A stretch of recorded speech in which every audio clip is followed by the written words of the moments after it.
Temple tiger اور کماؤ کے آدم خور. Last part of temple tiger. انسان اور ریچھ کی مداخلت سے ناراض شیر نے شکار کی جگہ بدل لی تھی. اس بار اس نے دیبی دہوڑا کے ریسٹ ہاؤس سے کئی میل دور اور دیبی دہوڑا پہاڑ کے مشرقی سرے پر شکار کیا تھا. اس جگہ زمین ہموار تھی اور جگہ جگہ جھاڑیوں کے جھنڈ اور اکا دکا درخت موجود تھے. یہ مقام چکور کے شکار کے لیے بہترین لیکن شیر کے شکار کے لیے انتہائی ناموزوں تھا. پہاڑ کے ساتھ ساتھ ایک گہرا نشیب سا تھا. اسی نشیب میں کئی جگہ جھاڑیوں کے گھنے جھنڈ سے تھے اور دیگر جگہوں پر چھوٹی چھوٹی گھاس اگی ہوئی تھی. انہی کھلے کتوں میں سے ایک کے سرے پر شیر نے گائے کو ہلاک کیا تھا اور چند گز دور جھاڑیوں میں اسے گھسیٹ کر لے گیا تھا اور کھلے میدان میں چھوڑ کر چلا گیا. اس کی مخالف سمت پر شاہ بلوط کا ایک درخت تھا جو 100 گز کے دائرے میں واحد درخت تھا. اسی درخت پر میں نے بیٹھنے کا فیصلہ کیا. جتنی دیر میں میرے ساتھی میرے لیے چائے کے لیے پانی کی کیتلی ابالتے میں نے آس پاس گھوم کر یہ جائزہ لیا کہ شیر کہیں موجود تو نہیں. میرے خیال میں اسی نشیب میں شیر کسی جگہ سو رہا تھا.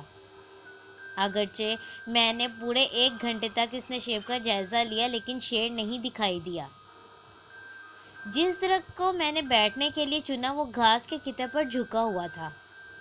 سالہ سال تک اس سے لوگ مویشیوں کے چارے کے لیے ٹہنیاں کاٹتے رہے تھے اور اس پر چڑھنا انتہائی آسان تھا.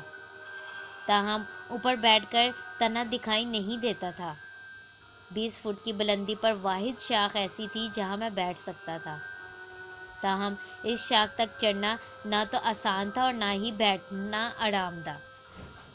4 گھنٹے مزید لگ جاتے اگر میں اسی طرح سوچتا رہتا. لیکن چونکہ 4 بجے میں نے اپنے ساتھیوں سے کہا کہ وہ گاؤں کی طرف جا کر پہاڑی کے سرے پر میرا انتظار کریں تو میں نے اپنا کام شروع کیا. میرا ارادہ تھا کہ سورج ڈوبتے ہی میں واپس چلا جاؤں گا. جیسا کہ میں نے پہلے بتایا لاش مجھ سے 10 گز دور تھی اور اس کا پچھلا حصہ جھاڑیوں میں چھپا ہوا تھا.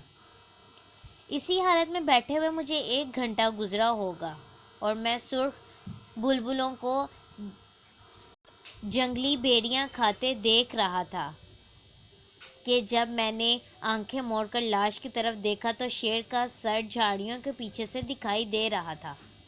بظاہر لیٹ کر شیر میری طرف دیکھ رہا تھا. پھر اس کا پنجہ آگے بڑھا اور پھر دوسرا اور خود کو گھسیٹ کر لاش تک پہنچا. اسی طرح شیر اب بھی زمین سے چپکا ہوا تھا. کئی منٹ تک بے حس و حرکت رہا. پھر اس نے اپنے منہ سے ٹٹول کر گائے کی دم کتری اور ایک طرف پھینک دی. اس کی آنکھیں سارا وقت مجھ پر مرکوز تھیں. 3 دن قبل ریچھ سے ہونے والی لڑائی کے بعد سے اس نے ابھی تک کچھ نہیں کھایا تھا. اس لیے کھال کو بھول کر وہ بڑے بڑے لقمے نگل رہا تھا. رائفل میرے گھٹنوں پر رکھی تھی اور اس کا رخ شیر کی جانب تھا. مجھے صرف اسے اٹھا کر شانے تک لانا تھا. جو ہی شیر اپنی آنکھ مجھ سے ہٹاتا میں رائفل کو اٹھا کر نشانہ لے سکتا تھا. لیکن شیر کو شاید اس خطرے کا علم تھا کیونکہ اس نے مجھ سے نظریں ہٹائے بغیر آرام سے پیٹ بھرنا جاری رکھا. جب اس نے 15 یا 20 پاؤنڈ جتنا کھا لیا ہوگا اس کے پیچھے بلبل اور دیگر پرندے اچھا خاصا شور کرنے لگے تو میں نے سوچا کہ اب مجھے حرکت کرنی چاہیے. اگر میں انتہائی آہستگی سے رائفل اٹھاؤں تو عین ممکن ہے شیر اس کو نہ دیکھ پائے کیونکہ اس کے عقب میں پرندے خوب شور و گل مچا رہے تھے. میں نے بمشکل 6 انچ جتنی رائفل اٹھائی ہوگی کہ شیر اچانک اس طرح پھسل کر پیچھے ہوا جیسے کسی سپرنگ نے اسے کھینچ لیا ہو. رائفل کو شانے سے لگائے میں منتظر رہا کہ شیر کا سر کب دوبارہ نمودار ہو.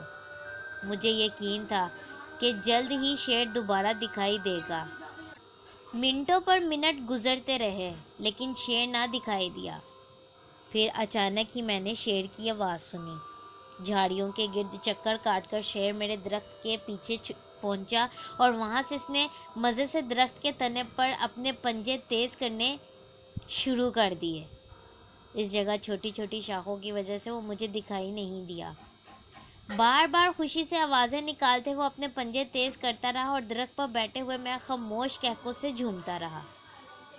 مجھے علم تھا کہ کووں اور بندروں میں حصہ مزاح ہوتی ہے، لیکن آج سے پہلے تک مجھے علم نہیں تھا کہ شیروں میں بھی یہ حس پائی جاتی ہے۔ نہ ہی میں نے کسی جانور کو اتنا خوش قسمت پایا تھا جتنا کہ وہ شیر تھا۔ 5 دنوں میں اس نے 5 گائیں ماری تھی اور 4 تو اس نے دن دہاڑے ہلاک کی تھی۔ ان 5 دنوں میں اسے 8 بار دیکھ چکا تھا اور 4 بار اس پر میں نے لبلبی دبائی تھی۔ اب نصف گھنٹہ تک پیٹ بھرنے کے بعد یہی شیر میرے درخت کے تنے سے اپنے پنجے رگڑ کر میرے بارے اپنی لاپرواہی ظاہر کرتا رہا تھا۔ جب بوڑھے پجاری نے مجھے شیر کے بارے بتایا تو اس نے یہ بھی کہا تھا کہ صاحب، مجھے اس شیر کے شکار پر صرف ایک اعتراض ہے، وہ یہ کہ آپ یا کوئی اور اسے کبھی شکار کرنے میں کامیاب نہیں ہو سکیں گے۔ یہ شیر اپنی انداز میں پنڈت کے بیان کی تصدیق کر رہا تھا۔ 4 دن سے جاری اس کھیل میں، جس میں ہم دونوں نے ایک دوسرے کو ضرور دیکھا تھا لیکن ضرر پہنچائے بغیر اس لڑائی میں حصہ لیا تھا، لیکن دونوں نے ایک دوسرے پر کوئی ہتھیار نہیں اٹھایا تھا۔ اب شیر نے آخری چال چلی، تاہم میں اس کو آرام سے بازی جیتنے نہیں دینے والا تھا۔ رائفل کو رکھ کر میں نے دونوں ہاتھوں سے بھونپو بنایا اور جوں ہی شیر نے پنجے روکے، میں پوری طاقت سے چیخا جو پہاڑیوں میں گونج گئی۔ چیخ سنتے ہی شیر نے دوڑ لگائی اور سیدھا وادی میں اتر گیا۔ میرے آدمی فوراً ہی بھاگتے ہوئے پہنچے کہ معاملے کو جان سکیں۔ انہوں نے بتایا کہ شیر ان کے سامنے سے گزرا اور اس کی دم ہوا میں تھی۔ اسی وقت ان کی نظر درخت کے تنے پر پڑی۔ اگلی صبح میں دیبی دہوڑا میں اپنے دوستوں سے ملا اور انہیں یقین دلایا کہ جوں ہی آدم خور تندوا دوبارہ فعال ہوگا میں فوراً لوٹ آؤں گا۔ آگے آنے والے کئی سالوں تک میں وقتاً فوقتاً دیبی دہوڑا جاتا رہا، لیکن کبھی کسی شکاری نے اس شیر کو شکار نہیں کیا۔ مجھے یقین ہے کہ ڈھلتی عمر کے ساتھ یہ شیر فطری موت مرا ہوگا۔ یہ تھا دیبی دہوڑا کا ٹیمپل ٹائیگر، جس کا شکار کوئی بھی نہ کر سکا۔ میرے ذہن میں ابھی تک یہ بات گردش کر رہی ہے کہ اتنی کریٹیکل کنڈیشنز کے باوجود وہ شیر کیسے بچ گیا۔ آخر اس شیر میں ایسا کیا تھا جو کوئی بھی شکاری اس کو شکار نہ کر سکا، اور پھر ریچھ کے ساتھ حملے میں بھی اس کو چوٹوں کے علاوہ کچھ نہ ہوا؟ حیرت انگیز بات ہے، لیکن اس کا جواب ہمیں اس کہانی میں نہیں ملا۔ اس طرح کی مزید جاسوسی کہانیاں سننے کے لیے ہمارے چینل کو لائک اور سبسکرائب کرنا مت بھولیں۔ شکریہ۔